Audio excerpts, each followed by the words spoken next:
Hey everyone, welcome back to the channel. If you've ever opened Outlook and couldn't find the Options tab, don't worry, you're definitely not alone.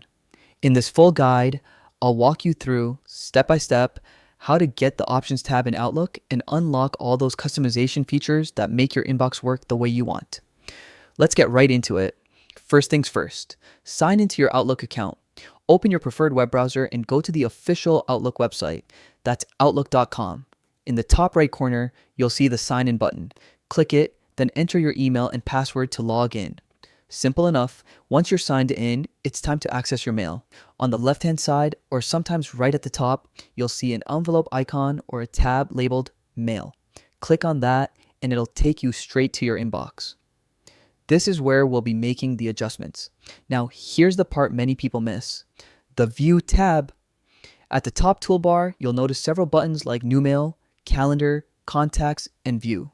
Click on View, and this will open up display options that let you change how your Outlook looks and functions.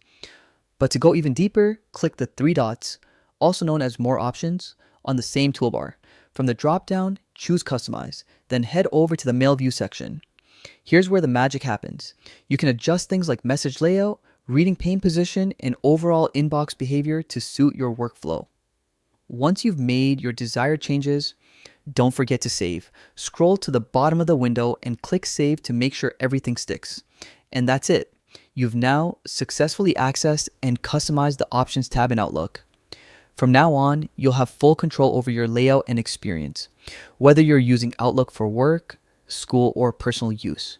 If this video helped you, don't forget to hit that like button, subscribe for more quick tech tutorials, and drop a comment below if you want me to cover another Outlook tip next. Thanks for watching, and I'll see you in the next one.